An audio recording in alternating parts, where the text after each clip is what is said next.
আসসালামু আলাইকুম everyone, welcome to my channel Sumana creations. তাহলে আজকে বলবো হ্যান্ড পেইন্ট যারা শুরু করতে যাবে তারা কি কি কিনবে। অনেকেই এই প্রশ্নটা করে, আপু আমি নতুন, আমি কিভাবে শুরু করব। এরকম একটা কাপড় লাগবে, কালার লাগবে, আর লাগবে ব্রাশ। এখন এগুলোর মধ্যে কিন্তু অনেক ডিফারেন্স রয়েছে, কি কাপড় ইউজ করবেন, কি কালার, কি ব্রাশ। তো কাপড়ের কথা যদি বলি, প্রথমে টুকরা কাপড় কিনে নেবেন, গজ কাপড় সাদা আর কালো। হ্যাঁ, এই দুইটা কাপড়, 2 গজ কাপড় কিনে নেবেন, একটু করে কিনে নেবেন। এতে করে আপনারা চর্চা করতে পারবেন। প্রথমেই যদি আপনারা দেখা যায় যে নতুন একটা ড্রেসে কালার করলেন, সেক্ষেত্রে আপনার যদি কালার করার সমস্যা হয়, প্রথমে তো আপনার ওর তো ভালো পারবেন না, আপনার কনফিডেন্স লেভেল তখন নিচে নেমে যাবে। এখানে আমি কালারগুলো দেখাচ্ছি, কালারগুলো দেখেন। এটা হচ্ছে পাল মেটালিক কালার, এটা হচ্ছে গ্লসি লুক দেয়। এই কালারটা ছাড়াও আছে গোল্ডেন কালার, সিলভার কালার, সব ধরনের কালার কিন্তু এগুলা পাওয়া যায়। তো ওই কালারগুলো যদি আপনারা ইউজ করেন, সেক্ষেত্রে হচ্ছে রেগুলার ইউজ করবেন না, বাইরে যাওয়ার জন্য বা যে কাপড়গুলো আপনারা রেখে দেন মাঝে মধ্যে পরেন, এরকম কাপড়ে আপনারা ইউজ করতে পারবেন। আর এখানে আমি সবগুলা কালার বাদ দিয়ে এখন প্রথমে অ্যাক্রিলিক কালার নিয়ে আলোচনা করি। এক এক করে সব কালার নিয়েই কথা বলবো। তো অ্যাক্রিলিক কালার আমরা যখন কেনার চিন্তা করি, তখন দুইটা কালার এরকম আমরা বক্স দেখতে পাই।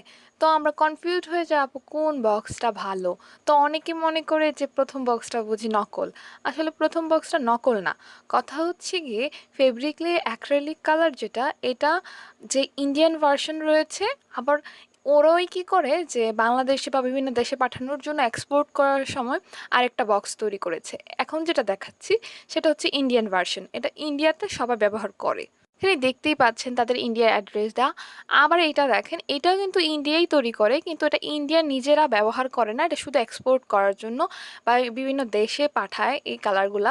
সানফ্লাওয়ার কিটটা দেখবেন ইন্ডিয়ান মানুষ কিন্তু ইউজ করে না, এগুলা বাংলাদেশ, নেপাল, এইসব দেশে এগুলা মানুষ ইউজ করে। তো এই কালারটা মূলত ক্যানভাসের জন্য, কিন্তু আপনার কাপড়ে ইউজ করতে পারবেন। এখানে লেখা আছে কোনো মিডিয়াম নেসেসারি না, আপনার কাপড়ে ইউজ করতে পারেন, কাঠের গয়নাতে ইউজ করতে পারবেন। কিন্তু কথা হচ্ছে এই যে নীল কালারটা দেখতে পাচ্ছেন, এই নীল কালারটা এখন দেখবেন অনেকটা ঘন হয়ে যাচ্ছে। এটা কেন হয়? বাতাস যখন লেগে যায় কালারের কাজ করতে করতে, তখন কালারটা ঘন হয়ে যাবে। শুধু এই কালার না, যে কোনো কালার যদি আপনারা আস্তে আস্তে কাজ করেন, এরকম ঘন হয়ে যাবে যদি রেডি করে রাখেন। তখন আপনার মিডিয়াম দরকার হয়। মিডিয়াম বলতে এনকে ও বাইন্ডার। তো মিডিয়াম যদি এভাবে কিনেন তাহলে আপনার দামে একটু বেশি পড়বে।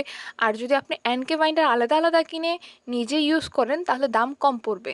তো এত এনকে বাইন্ডার আপনার প্রয়োজন নেই, 50 গ্রাম করে নেবেন। ওই যে এখানে দেখতে পাচ্ছেন এরকম 50 গ্রাম আসবে।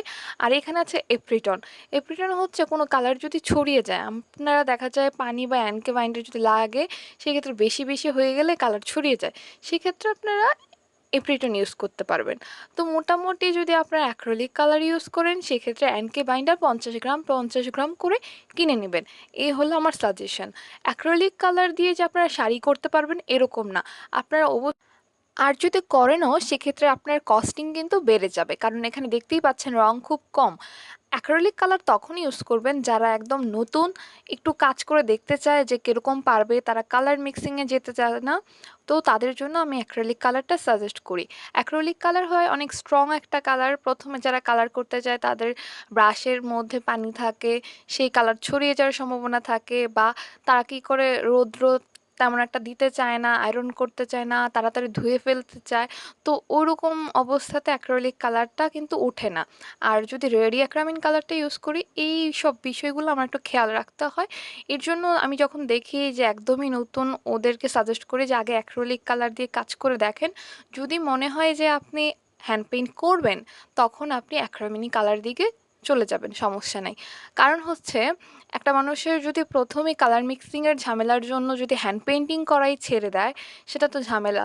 এর জন্য আমি আগে চাই যে ওরা কালার করে বুঝুক যে কীরকম লাগে। একটা কালার করে যদি ভালো লাগে, তখন কিন্তু তারা চাইবে কাজটা ভালো করে শিখতে। যতই কষ্ট হোক কালার মিক্সিং করা, শখের কোনো কাজ হলে আপনি অ্যাক্রিলিক দিয়ে করতে পারবেন। কিন্তু বিজনেস পারপাসে কোনো কাজ করতে চাইলে অবশ্যই আপনার কিন্তু অ্যাক্রামিন কালার ইউজ করতে হবে।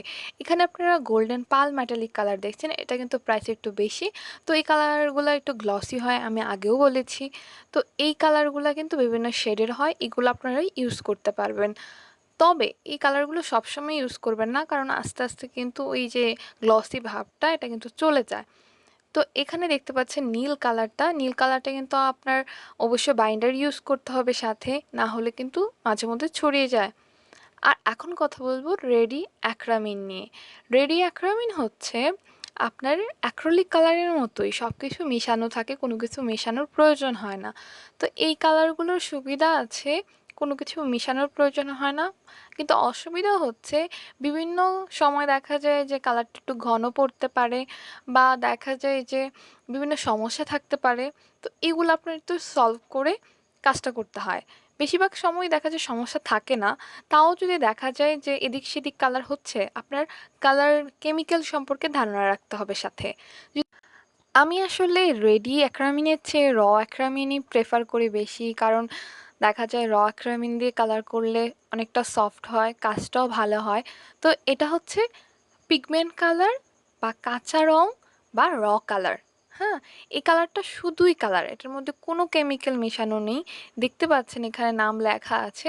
তো এটা শুধুমাত্র কালার, এখানে কোনো মেডিসিন নেই বা কেমিক্যাল নেই। সো আপনারা বুঝতে পারছেন এই কালারটা যদি আপনি ইউজ করেন, তাহলে এই কালারটা দিয়ে কোনো কাজই হবে না, কালারটা উঠে যাবে। তো অনেকের প্রশ্ন হতে পারে যে আপু, র কালার বা পিগমেন্ট কালার বা আমরা যদি বলি কাঁচা কালার, তাহলে রংটা থাকবে কিনা। তো এখানে দেখতে পাচ্ছেন আমি একটু ট্রাই করে আপনাদের মতো দেখানোর চেষ্টা করেছি, কালারটা থাকে না। তো এর জন্য কি করতে হবে, এই কালারের সাথে বাইন্ডার অ্যাড করতে হবে। যদি আমি শুধুমাত্র বাইন্ডার অ্যাড করি, সেক্ষেত্রে এখানে আমি দেখেন আমি একটু কাজ করে দেখিয়েছি বাইন্ডার দিয়ে। শুধুমাত্র বাইন্ডার, এই যে প্রথমের যে এখানে লেখা আছে এই যে এইটা আর এইটা, শুধুমাত্র বাইন্ডার দিয়ে করা। আর এর সাথেরটা কিন্তু আবার বাইন্ডার প্লাস অ্যানকে মেশানো হয়েছিল। তো অ্যান দেওয়ার পর মনে হয়েছে যে কালারটা একটু বেশি উজ্জ্বল লাগছে। আপনাদের মনে হচ্ছে না? এই যে কালারটা এটা একটু উজ্জ্বল, আর ওই সাইডের কালারটা কিন্তু একটু ডার্ক লাগছে। তো এতে আমার মনে হয়েছে যে অ্যানকে দিলে কালারটা একটু উজ্জ্বল হয়, যার জন্য আমি মোটামুটি বুঝতে পেরেছি আমার র কালারের সাথে অ্যানকে আর বাইন্ডার মেশাতে হবে। তো এরপর দেখা যায় বিভিন্ন কাপড়, এই কাপড়ে আমি করলাম রংটা কিন্তু ছড়ায়নি, আরেকটা কালারের কাপড়ে আমি করেছি আমার রংটা ছড়িয়ে যাচ্ছিল। তো এর জন্য আমার কি করতে হয়েছে, অ্যাপ্রিটন ইউজ করতে হয়েছে। তো মোটামুটি আমি ধারণা পেয়েছি যে র কালার, এনকে, বাইন্ডার, আর যদি কাপড়ের রং ছড়িয়ে যায় কোনো কোনো কাপড়ে, সেক্ষেত্রে অ্যাপ্রিটন ইউজ করতে হবে। আর এখানে দেখতে পাচ্ছেন হোয়াইট পেস্ট, হোয়াইট পেস্টও মেশাতে হবে ওই সব কালার কাপড়ে যে কালার ডার্ক কালার হয়। কাপড়টা যদি লাল, কালো, নীল, বেগুনি এরকম কালারের কাপড় হয়, সেক্ষেত্রে আপনার হোয়াইট পেস্ট মেশাতে হবে। তো এখানে যে চারটা প্রোডাক্ট আমি দেখিয়েছি, এই চারটা প্রোডাক্ট কিনলে কিন্তু আপনারা কাঁচা রং দিয়ে কাজ করতে পারবেন, মানে র কালার দিয়ে কাজ করতে পারবেন। আবার অনেকে দেখি অক্সেল ইউজ করে, সিসিএল ইউজ করে, এগুলো অবশ্যই ইউজ করতে পারবেন আপনারা নিজেদের বাসার কাপড়ে। আপনারা যদি বাণিজ্যিকভাবে করেন, সেক্ষেত্রে আপনারা চাইবেন যে কস্টটা যাতে, তখন অনেকে এই অক্সাল সিসিএলটা ইউজ করে না। তো নিউটেক্স দেখতে পাচ্ছেন, নিউটেক্স অনেকেই ইউজ করে, কালারটা নাকি একটু উজ্জ্বল হয়, যদিও আমি ইউজ করিনি। তো নিউটেক্সের অনেকে দেখা যায় যে একটা বেস হিসাবে দিতে চায়, তো ওই হিসাবে এটা ইউজ করে। আমার কাছে নিউটেক্স আসলে একটা ব্লকের কেমিক্যাল মনে হয়, তো আমি ওটা ব্লক করার কাজেই ব্যবহার করি, এছাড়া হ্যান্ড পেইন্টই ইউজ করি না, অনেকেই করে। তো এখানে মোটামুটি দেখতেই পাচ্ছেন, আর এটা হচ্ছে অ্যাম্বুশ। তো অ্যাম্বুশ হচ্ছে এইটার মাধ্যমে হচ্ছে আমি যদি ফুল টুল করি, তো সেক্ষেত্রে এটা একটু ফুলে যায়, আয়রন করার পরে উল্টো পাশে ফুলে যায়। তো এটা হচ্ছে অ্যাম্বুশ। এগুলা কিন্তু আমি আমার সেল পোস্ট বা যেখানে দেই এই কেমিক্যালগুলো থাকে। তো আপনারা যারা প্রোডাক্ট আমার থেকে কিনেন, আমি একটা দামের একটা লিস্ট দিয়ে দিই, ওই লিস্টে কিন্তু এগুলা থাকে। তো আমি সব প্রোডাক্ট সম্পর্কে বলতেছি। F53 হচ্ছে এই যে আফসানের কাজ করতে গেলে এটা বেস হিসাবে কাজ করে, F53। তো আমার ওই লিস্টে যেহেতু সব প্রোডাক্ট সম্পর্কে থাকে, তো এখানে সব সম্পর্কে আমি আলোচনা করছি। এখানে আবার দেখতে পাচ্ছেন 3D আউটলাইনার রয়েছে। 3D আউটলাইনার এই যে প্রথমটা একটার কাজ দেখতে পাচ্ছেন, আর দ্বিতীয়টার কাজ, এটা হচ্ছে প্রথম আর এটা হচ্ছে দ্বিতীয়টার। তো এই যে দুইটার কাজ কিন্তু দুই রকম, একটা হচ্ছে একটা জরি বা একটু গ্লসি টাইপের, আরেকটা হচ্ছে শুধুমাত্র গোল্ডেন কালারের একটা শেড দিচ্ছে। তো দুইটায় আপনারা দেখতে পারেন। আসলে একদম রেগুলার কাপড় যেগুলা পরেন এগুলা নর্মাল কালার করলেই সুন্দর, এরকম আউটলাইনার করার চেয়ে। আবার যদি আপনার অন্য যে জামাগুলা রেগুলার পরবেন না ওগুলোর মধ্যে এগুলা ইউজ করতে পারেন। ইভেন আপনারা চাইলে এখানে মিররও অ্যাড করতে পারেন। তো এই যে 3D আউটলাইনারগুলো কিন্তু বিভিন্ন কালারের হয়, তো এখানে আপনারা দেখতেই পাচ্ছেন। তো আপনারা চাইলে এগুলো কিনে নিতে পারেন, তবে নতুনদের জন্য এত বেশি একটা দরকার আমার মনে হয় না। এখনো কথা বলি সে হলো তুলি নিয়ে। তুলি তুলির ব্যাপারটা হচ্ছে আপনারা শুধুমাত্র 0 সাইজ বা 3-4 নাম্বারের তুলি কিনেও কিন্তু আপনারা কাজ শুরু করে দিতে পারবেন। কিন্তু এই যে সেট কেনার কথা বলছি এটার কারণ হচ্ছে দেখা যায় এই সেটের মধ্যে কিন্তু অনেক ধরনের তুলি আছে, যেমন ফিলবার ব্রাশ, ফ্ল্যাট ব্রাশ, তারপর ফ্যান ব্রাশ, বিভিন্ন ব্রাশ রয়েছে রাউন্ড। তো এগুলো আপনারা যদি কিনতে চান অনেকটা বেশি টাকা পড়ে যাবে, যদি সেট হিসাবে কিনেন সেক্ষেত্রে টাকাটা কম পড়বে। এর জন্য আমি সবসময় বলি যে পারলে সেট হিসাবে কিনে নেন। আর সেট হিসাবে কিনলে সুবিধা হচ্ছে এখানে বিভিন্ন টাইপের তুলি থাকে। তো এত তুলি যে আমাদের একসময় ইউজ করতে হবে তা না, কিন্তু মাঝে মধ্যে আপনারা দরকার লাগে যে এই তুলিটা একটু ইউজ করি। তো অনেক সময় দেখা যায় কি আমাদের পাশে যদি এই তুলিগুলো না থাকে মনে হয় যে আসলে এই তুলি থাকলে মনে হয় অনেক ভালো কাজ পারতাম, ওরকম মনে হয়। যার জন্য আমি বলি। আর এখানে দেখছি ওয়াটার কালার তুলি, আপনারা চাইলে ওয়াটার কালার তুলিও কিনতে পারবেন, বিভিন্ন সাইজে রয়েছে, এটা অনেক বড় সাইজের একটা। এছাড়া 0 সাইজের তুলি রয়েছে, এখানে দেখতে পাচ্ছেন আমার হাতে। তো আপনাদের প্রয়োজন হলে এরকম 0 সাইজের তুলি কিনে নিতে পারবেন। 0 সাইজের তুলি আমার অনেক ভালো লাগে, আমি অনেকবার ইউজ করেছি এটা, আপনারা দেখতে পেয়েছেন ভিডিওতে। তাছাড়া এখন আবার আউটলাইনার তুলি পাওয়া যায়। এই যে তুলির সেটটা দেখতে পাচ্ছেন এখানে 000 থেকে 3 পর্যন্ত রয়েছে। এগুলা আসলে এরকম ভেঙে ভেঙে সেল করা হয় না, এক সেট হিসাবে নেওয়া হয়। কারণ আপনি যদি 000 তারপরে 0 নিয়ে যান, 3 নাম্বার তুলিটা কেউ নিবে না। 3 নাম্বার তুলি তো এমনিতে সেট হিসাবে ওইখানেই পাচ্ছে, এই জন্য নেওয়া হয় না। আর এখানে ফ্ল্যাট ব্রাশের সেটটা হচ্ছে আপনাদের সবার যে প্রয়োজন এরকম না, অনেকে ফ্ল্যাট ব্রাশ দিয়ে কাজ করতে পছন্দ করে, তো তাদের জন্য এই ফ্ল্যাট ব্রাশের সেটটা। তো এগুলো আসলে এই যে ফ্ল্যাট ব্রাশ কিন্তু একটা দুইটা তিনটা, হ্যাঁ, ওই সেটের মধ্যে কিপ স্মাইলিংয়ের যে এই সেটটা এখানে কিন্তু আছে। তো আপনারা প্রয়োজন অনুযায়ী কিন্তু এখানে বিভিন্ন ধরনের ব্রাশ রয়েছে, আপনারা ইউজ করতে পারবেন। আমি নিজে এগুলো অনেকদিন ধরে ইউজ করছি দেখেই বুঝতে পারছেন।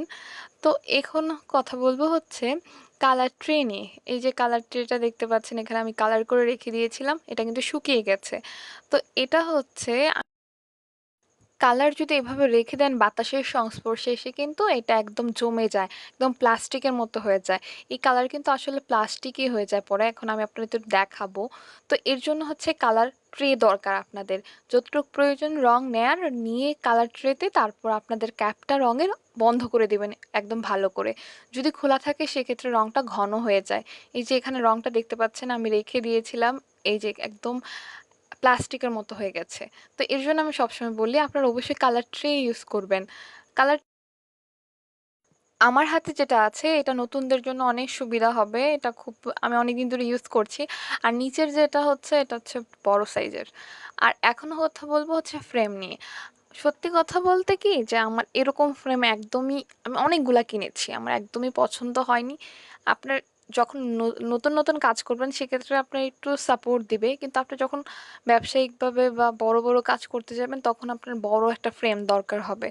এর জন্য আপনার অবশ্যই একটা কাঠের ফ্রেম নিজেরা তৈরি করে নেবেন, এরকম ক্লিপ দিয়ে আটকে, মানে স্কোয়ার সাইজের কাঠের একটা ফ্রেম বানিয়ে নেবেন আর ক্লিপ দিয়ে আটকে কাজ করতে হবে। আর এছাড়া হচ্ছে হাই স্পিডিটা হচ্ছে আপনারা একটু চেষ্টা করবেন এক বোতলে কিনে নিতে। কারণ হচ্ছে এটা কোনো ডেট নেই, আপনি অনেক দিন ইউজ করতে পারবেন, অনেক দিন। এর জন্য এটা কিনে নেবেন। এটা সাধারণত অনেকে দেখা যায় একটু একটু করে বিক্রি করতেছে এখন 50 গ্রাম, আমার মতে আপনারা পুরোটাই কিনে নেবেন, যতটুকুই দাম হোক আপনারা অনেক বছর ইউজ করতে পারবেন। আর হচ্ছে কার্বন পেপার কিনে নেবেন, সাদা কার্বন পেপার আপনাদের বেশি ভালো হবে। আর কালো কাপড়ের জন্য হচ্ছে সাদা কার্বনটা অবশ্যই লাগবে। আর এখানে হচ্ছে বই, কালার মাস্টার বই কারা ইউজ করবে, এটা হচ্ছে ব্লক বাটিকের জন্য, আমি বারবার বলছি এটা হ্যান্ড পেইন্টের জন্য না, স্ক্রিন পেইন্ট, ব্লক বাটিক, সেলাই এগুলার জন্য। তো আমি আমার মোটামুটি আমার যে প্রোডাক্ট আছে সবগুলো লিস্ট দিয়ে দিলাম। আপনারা কিনতে চাইলে অবশ্যই আমার পেজে নক দিবেন, গার্নিশ উইথ সুমনা। তো এই পেজে নক দিলে কিন্তু সব ধরনের প্রোডাক্ট আপনারা কিনতে পারবেন, ব্লক বাটিক আর হ্যান্ড পেইন্টের। সো মোটামুটি ভিডিওটা আজকে এখানেই শেষ করলাম। সবাই ভালো থাকবেন, আর যারা সাবস্ক্রাইব করেনি অবশ্যই চ্যানেলটাকে সাবস্ক্রাইব করে ফেলবেন। আল্লাহ হাফেজ।